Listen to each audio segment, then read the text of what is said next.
For better or worse, Obsidian is not a simple app.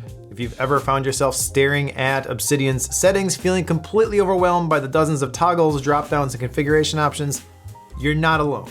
Most people either ignore these settings completely and miss out on powerful features that are hidden in Obsidian, or they spend hours tweaking things without understanding what actually makes a difference for their own note-taking workflow. In this video, I'm gonna walk you through every single Obsidian setting. I'm gonna tell you exactly what each setting does, share my recommendations for each one, and my goal with this video is to provide a resource for new Obsidian users that they can use to dial in their settings quickly so they can start getting more out of their notes and ideas without fiddling with these endless customization options. The chapters in this video correspond to the sections in the Obsidian settings so you can more easily find exactly what you're looking for. And if you want a downloadable version of all these settings recommendations, I've actually added that to my Practical PKM Starter Vault, which you can download at vault.practicalpkm.com. I'll share more about that in a little bit, but right now let's jump into the settings and let's start with these general settings. Now there's not too much you can customize in this section, but there are a couple of important things located here. First, this is where you find the version number for the app and the installer. This is important if you're ever trying to troubleshoot Obsidian.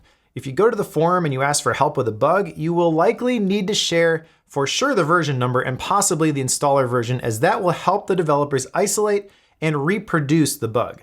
This is also where you can update the app and make sure you have the latest version, and there's a link to view the changelog which shows everything that's new in each version. If there's an update available, you'll get the option to relaunch the app, which will update it to the newest version. Below this, there's a toggle for automatic updates. Now, most people will tell you to just leave this toggled on, but I've been burned by this a few times when a new version changes how something works. The most recent instance of this was when the formatting changed for tags, aliases, and CSS classes in the note metadata. Now, eventually the format converter plugin caught up and it was updated to help people bulk change the headers on their notes, but I updated the Obsidian app and then noticed my tags were no longer being recognized. That was the straw that broke the camel's back, so to speak, so I keep this toggled off now, and I look at the changelogs before I update every single time. The next option is the Receive Early Access Versions option. If you have a Catalyst supporter license for Obsidian, you can get access to the insider builds. Becoming a Catalyst supporter simply costs $25 US, and then this option allows the Check for Updates feature to find and upgrade to available beta versions. If you need something completely stable though, you'll probably want to leave this off. But if you do want to try out new features as soon as you can, then go ahead and turn this on. Next is the language option, where you can choose the display language that Obsidian uses. There's a lot you can choose from here, and you can add new ones, but I've never had a need to touch this, as I leave this set to English. Below the language option is the help section, where you can click an open button that pops up an overlay to help you get unstuck. So from here you can visit the official help site at help.obsidian.md, which is a very useful Obsidian published site that gives you documentation on every feature and plugin. You can also open up the Obsidian members group in Discord, go to the official Obsidian forum at forum.obsidian.md, or open the Sandbox Vault. Now the Sandbox Vault is pretty handy. It lets you play with plugins and features without writing any changes to your main vault. I use this all the time. Below the help is the account section, where you can see the account that is currently logged in, and you can click the Manage button to manage that account on the web. You can also log out, upgrade your Catalyst license, and purchase or activate a commercial license here. The commercial license is actually not required, but purchasing one can get your company listed on the enterprise page if you buy 25 licenses or more. And lastly, there's an advanced section at the bottom with a toggle that can help you diagnose slow startup times if you're having issues with your Obsidian app loading slowly. Clicking the stopwatch icon will give you a detailed breakdown of load times, which you can then copy to your clipboard and share with developers if you're asked. But this can also show you which specific plugins may be causing your vault to load slowly. All right, now let's look at the editor settings. The first option here is always focus on new tabs. When you open a new note in a new tab, this option, when turned on, will switch to that note right away instead of opening it in the background. I recommend you leave this on, but if you prefer that those notes open in the background, you could toggle this off. Next is default view for new tabs. There are two options here, editing view and reading view. The editing view is the one where you will actually type in your notes, and that's probably the one you'll use most often, so I recommend you choose that one. The reading view is read only, but it can be handy for rendering code blocks and text, and the markdown does look quite a bit nicer. Certain plugins also require you to be in reading view to use them, or you'll get an error message. But if you are creating notes, which is really the main reason to use Obsidian in the first place, you'll probably want to be in editor view. You can always toggle this on or off in the note title bar or via the command palette as well, by the way. Okay, the next option is for default editing mode. Again, there's a couple of options here: live preview and source mode. Source mode shows you all the code in the entire note, much like a standard text editor would. Live preview, on the other hand, renders all the code blocks and markdown formatting for everything in the note except for the currently selected text. This kind of gives you the best of both worlds, letting you navigate your notes easily, but also letting you see the underlying code when you need it. This makes your note a lot more readable without having to switch to the reading view. So I recommend you leave this set to live preview, but if you're used to a text editor showing you all the underlying code all the time, you may prefer source mode instead. Next is show editing mode in status bar, which adds an icon in the status bar in the bottom right of the Obsidian interface and gives you a visual indicator of what mode you're in. The pencil icon represents live preview, the code brackets represent source mode, and the book represents reading mode. With this enabled, you can click on the icon and select any of the three modes from a drop-down list, and your note will instantly be displayed in that mode. If you have any need to flip back and forth between modes, I recommend you leave this on. But even if you don't use it to toggle between the different modes, it's nice to be able to tell what mode you're in with just a glance. So really the only reason to toggle this off would be if you never want to change the view. For example, if you want to read-only vault, or you never want to see anything but the source code. The next section is the display section, and the first option here is readable line length. This option limits the maximum line length, which can make your notes easier to read, especially on larger screens. So for example, if you've got a really wide window and this option is toggled off, the text will basically go all the way across the tab for the note. But if you toggle this on, it limits how wide that text block can be on the screen, which can make those long blocks of text much more readable. So unless you have a specific reason for not wanting this, I recommend you leave this toggled on. Next is strict line breaks. I feel like this option is here just to address a specific nitpick with markdown formatting, which basically requires 2 line breaks between paragraphs when rendering. Not really sure why, but over the years, I've built up muscle memory to do this automatically between paragraphs. And if you're in live preview mode most of the time anyway, you may not even notice what this does. But if you're in reading mode, it becomes clear because anytime you use a single line break, reading mode will just tack that line onto the end of the previous paragraph. So if you toggle this off, reading mode will treat that line break like an actual line break. It's not going to create a new paragraph, but it will show text on a new line. I leave this on because I'm a bit of a Markdown purist myself, but you may want to toggle this off if you're new to Markdown, as it can cause some unexpected behavior when you're reading your text. Next is properties in document. Properties are the visual metadata that you can add to the top of a note by typing 3 dashes, and it's a visual way of displaying the front matter or the YAML markup language at the top of the note. This is basically the way that you apply note level tags in Obsidian, and properties themselves work a lot like the metadata in Notion if you're familiar with that tool. Underneath these properties though is plain text YAML, same as it's been since the early days of Obsidian. Now most of the time you don't want to see this at the top of your note, so the default is to convert this to properties instead. But in addition to visible, there are a couple of other options here. If you don't want to see those properties in your note at all, you can set this to hidden. That will remove the properties from the top of the note, but they're still attached to the note, and you can view them if you open up the command palette and you run the show file properties command. So this will open up the file properties in the right sidebar, and you can view and edit these properties without them taking up screen real estate in the note itself. And of course, if you want the full code experience like a standard text editor, you can always select source, which will show just the raw YAML markup at the top of the note instead of the interactive properties. Personally, I like the properties at the top of the note, so I just leave this set to visible. Next is a pair of settings that are very similar: fold heading and fold indent. These settings allow you to fold up content under either a header or a bullet list item in your note. You fold text in Obsidian by clicking this arrow that appears to the left of the header or the list item. And this can be handy when you want to see the forest through the trees of a longer note, so I recommend that you leave both of these settings toggled on. Next is show line numbers. This setting adds numbers on the left side of the main interface that shows the line of the text that you are working on. This is useful for longer notes if you need to refer to a specific line of text, but since most of the writing I do isn't that technical in nature, I actually prefer to leave this toggled off. I just think it looks a little bit nicer. Next is show indentation guides. This adds a light line underneath bullet items, which makes it easier to distinguish relationships between list items, especially if you have lists that go several layers deep. I think these are pretty handy, so unless you don't like the look of this, I'd recommend you leave this toggled on. Next is right to left, which is a toggle that allows you to reverse the default text direction in Obsidian. If you have a need for this, go ahead and toggle this on. Since I use the standard English language in Obsidian, I leave this off. The next section is the behavior section, and the first option here is spell check. Turning this on will add dotted red lines underneath misspelled words in Obsidian when you are in the editing view.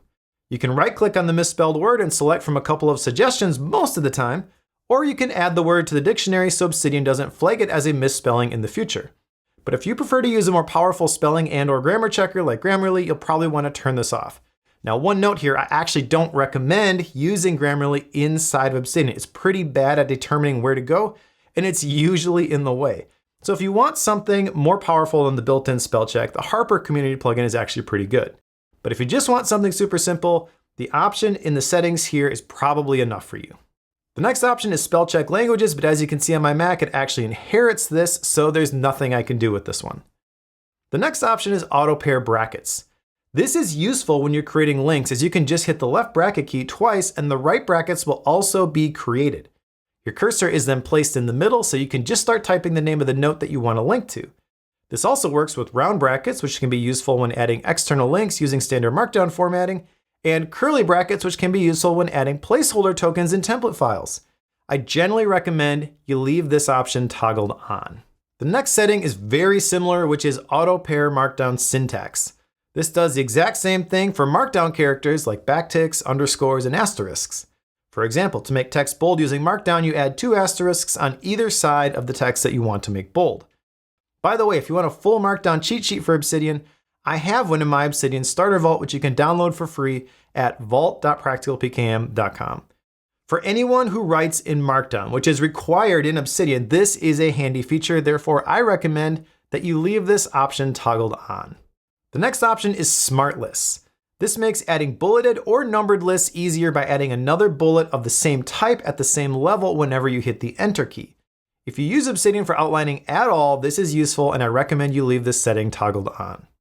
The next option is indent using tabs. When this is toggled on, it adds tabs whenever you hit the tab key. Seems simple. If you toggle this off, it will add 4 spaces instead. I prefer tabs over spaces, so I generally recommend you leave this toggled on. You can also adjust how many spaces a tab represents with the next option, which is indent visual width. By default, this is set to 4, but slide it to the left to decrease the number of spaces or slide it to the right to increase it. The last section here is again called Advanced, and it has 2 options. The first is Convert Pasted HTML to Markdown.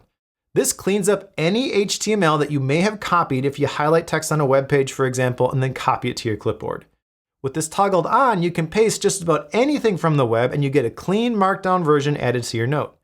So I generally recommend you leave this toggled on, and if you really want to paste the raw HTML, as you can see, there is a way to do that by pasting without converting using Command-Shift-V on Mac or Control-Shift-V on Windows. The last option in this section is Vim key bindings. Now, Vim is a text editor that a lot of developers swear by. So if you're a fan of Vim, you can toggle this on and you can use standard Vim key bindings when editing text in Obsidian. If that's you, go ahead, turn this on. If not, stay away, as this will make you feel completely lost if you're not already used to these key bindings. In fact, if you try to turn it on, a pop-up will appear with a warning to make sure you don't enable this accidentally, and a prompt will ask you to enter the keyboard shortcut for quitting without saving just to prove that you know what you're doing. Now, personally, I don't use Vim. I tried it, but it never really worked for me. So for most people, I would recommend you just leave this toggled off. Okay, so that's it for the editor settings. Now let's take a look at files and links. The first setting here is the default location for new notes. There are 3 options here. First is the Vault folder, which will add new notes to the root Vault folder in Obsidian. The next option is the same folder as current file, which will add the note in the folder of the currently active note. And the third option is in the folder specified below, where you can select a specific location you want new files to be added to. I leave this set to Vault folder, which is the default setting and the one I recommend unless you have a specific reason to change this. The next setting is default location for new attachments. And this is where PDFs, images, files, etc. are going to be stored when you embed them in your notes. Now again, we can choose from the same three options as the default location for new notes, including Vault folder, which will add these files to the root Vault folder, same folder as current file, which will add them in the same folder as the active note, and in the folder specified below where you can choose a specific folder that you want to store these files in. There's also one additional option here, which is subfolder under current folder, which creates a new subfolder in the folder of the active note to store your attachments in. But I recommend you create a new folder in your Vault, for example, files, and you use that as the default storage location for all your attachments. That way you won't have these files cluttering up your Vault, but you'll know exactly where things are stored if you ever need to go find something. Next is a section for how Obsidian handles links, and the first setting here is new link format. And again, there are a couple of options here. The first option is shortest path when possible. Most of the time, that means that you can just use double brackets and the note or file name when linking or embedding. If you change this to relative path to file, it will show the path URL from the current note location. And if you select absolute path in Vault, it will use the full path URL to the file. So for the most part, the default shortest path when possible is fine. That's actually what I use and recommend. But there are specific instances where you may want to change this. So for example, if you're using Obsidian to write a book and you want to export your writing using something like the Pandoc plugin, your images may not show up in the exported file unless you choose the absolute path in Vault option. But otherwise, just like Occam's razor, the simplest solution is usually the best solution. The next option is automatically update internal links. When enabled, this will automatically update all links to a file to include the modified file name when you change it. If you have this turned off and you change a file name, all of the links to that note are now broken. This is a pain to fix, but as long as you have this setting toggled on, you literally never have to worry about this. So I recommend you leave this setting toggled on. The next option is use wiki links. This setting allows you to use double brackets when linking to other notes or files in your Obsidian Vault. This is much easier than using standard markdown for internal links, so I recommend you leave this one toggled on. The next option is show all file types. By default, Obsidian is not going to show unsupported file types like .zip files in the File Explorer in the left sidebar. If you do want to see everything, you can toggle this on, but I recommend you keep it toggled off as you can't do anything with those unsupported file types anyways, and this keeps your File Explorer a little bit cleaner. The next section is the trash section, and the first option here is confirm file deletion. This triggers a pop-up whenever you choose to delete a file, which can prevent accidental file deletion, and it's generally a good idea to leave this toggled on. The next option is deleted files, and this controls what happens when you delete a file from Obsidian. The first option is move to system trash, which puts the file in the trash bin on your device. This is actually the one I recommend, but you can also store them inside a hidden .trash folder in your root Obsidian Vault folder, or choose to permanently delete the file. By moving it to the system trash, you still have the ability to review things before getting rid of them permanently without having to go and manage another trash folder somewhere, so that's the one I recommend you use. The last section here is again called Advanced, and the first option here is Excluded Files. This allows you to hide specific files from search, graph view, and unliked mentions, and clicking the Manage button allows you to create rules for which files to exclude. Unless you have a reason to add things here though, I recommend you leave this setting alone. The next option allows you to override the configurations folder, which by default is a hidden .obsidian folder that gets created inside of the root folder when you set up your Vault. Again, I don't recommend you change this to anything else unless you have a specific reason to do so. The next setting is allow URI callbacks. This allows you to string together automations using X callback URLs. You can click the link here to learn more about this, and it may be over the heads of some Obsidian users, but there will likely come a time when you'll want this, so I recommend that you leave this toggled on. It doesn't really hurt anything, and then it's ready to go if you ever need it. And the last setting here allows you to rebuild your Vault cache. This powers a lot of things in Obsidian, including the graph view and the outline view, so if you ever need to go rebuild this as part of troubleshooting a bug or problems with your Vault, this is where you go. But you don't really need to touch this unless something fishy is going on. Okay, so that's it for files and links. Now let's look at the appearance section. Now, a lot of this section is personal preference and how you want things to look, but I'm gonna share a little bit about what all these options here do so you can set this up the way that you like it. First, you can choose the base color scheme for Obsidian. You can choose dark, which is how Obsidian used to look for everyone back in the day, light, which turns the black interface white and is a little bright for my taste, and then you can adapt it to the system, which will make Obsidian light when you're in light mode and dark when you're in dark mode to match the rest of the applications on your device. I generally leave this set to dark mode, and you can also toggle this via the command palette. Next, you can change the accent color. The default is this purple color, but you can select another one using the color picker or even a hex code. I generally just leave this set to purple since I use Obsidian for screencasting so much. Next, you can install and use a new theme if you want. This can be a cool way to change the look and feel of Obsidian. However, I've found that these community themes often conflict with new Obsidian versions, and they can cause unexpected behavior with some plugins. Obsidian's design has improved greatly over the years, so I think in general I'd steer clear from using themes just to eliminate variables when troubleshooting unexpected behavior in the app. Next is the font section, where you can select separate interface, text, and monospace fonts if you'd like. You can even add fonts if the one you want isn't available in the list. And again, since I screencast using Obsidian so much, I just use the system default fonts for everything here. Next, you can adjust the font size in pixels that is displayed in both editing and reading views. By default, this is set to 16 pixels, but you can make it smaller by dragging this to the left and bigger by dragging it to the right. The next option is quick font size adjustment. This lets you adjust the size of the font using keyboard or trackpad gestures, but I actually use those gestures with the accessibility zoom feature on my Mac, which is mapped to the control key plus the mouse scroll, so I don't use this and I leave this toggled off. The next section is the interface section. The first setting here is show inline title, which will display the note title below the title bar of the tab. This looks kind of like a first level header, and I generally leave this toggled on. The next setting is show title bar. This displays the note title bar at the top of every tab, which lets you use the forward and back arrows in the upper left to navigate your tab history just like a web browser, as well as show the full file path of the active note, an icon for switching between reading view and editing view, and 3 dots here, which enables a host of other options for the active note. I use that more options menu frequently, so I recommend you keep this one toggled on. The next option is show ribbon. This enables the vertical toolbar on the far left of the Obsidian window and lets you run commands and access plugins quickly. When you have this toggled on, you will also see a ribbon menu configuration option, which lets you show, hide, and reorder what shows up in the ribbon. By the way, you can also right-click on a blank space in the ribbon to toggle options on or off without having to go all the way into these appearance settings.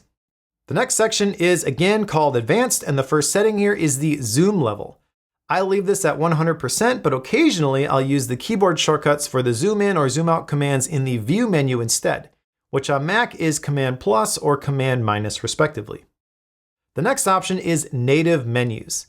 This makes the menus in Obsidian match the menus of your operating system. For consistency's sake, I think this is generally a good idea, so I recommend you leave this toggled on. The next setting is window frame style. This affects the style of the Obsidian app window, and again, there are a couple of options here. The first is hidden, which is the default and looks the best in my opinion. You can also choose Obsidian frame, which adds a frame that matches the Obsidian interface, but doesn't really add anything else in my opinion. And native frame, which adds a real ugly looking frame around the app using the look and feel of your operating system. So I recommend you leave this set to hidden. Next is custom app icon, where you can change the icon that you use for the Obsidian app. And I used to use this, but it seemed to reset when I updated the app, so now I just leave this alone. The next setting is translucent window. This adds a translucency effect to some parts of the Obsidian interface, but I think it doesn't look very good, and I recommend you leave this off. The next option is hardware acceleration. This uses the GPU to make Obsidian run smoother, which is a good idea, and I recommend you leave this toggled on. As you can see, there's actually a warning here that the app performance will be severely degraded if you turn this off. Now the last section here is CSS snippets. At the beginning, this is blank, but if you want to add CSS snippets to modify parts of the app, you can click the folder button here to open a hidden folder in your vault and then drag in your own CSS files. Once you add your CSS files to this folder, click the Reload Snippets button to add them to the list here. Then you can toggle on the snippets on or off individually. I have several of these myself, though many of them I added at the beginning of my Obsidian journey before the app design improved so much, so there's less of a need for these now in my opinion. Still, this can be a cool way to personalize Obsidian as long as you know your way around the developer tools and understand how to write CSS code. All right, so there you have it, a complete walkthrough of all the Obsidian settings. Now, like I said, if you want a reference of this, I've actually got a recommended settings note in my Practical PKM starter vault that I just updated to match the current settings as of version 1.10. The starter vault also has a bunch of tips, templates, and resources to help you get more out of your notes and ideas in Obsidian. And I just updated all of the settings in there to match every recommendation that I shared in this video. So if you'd like to have a reference for all of this, then you can download that right now for free by going to vault.practicalpkm.com. Thanks for watching, and we'll see you in another video.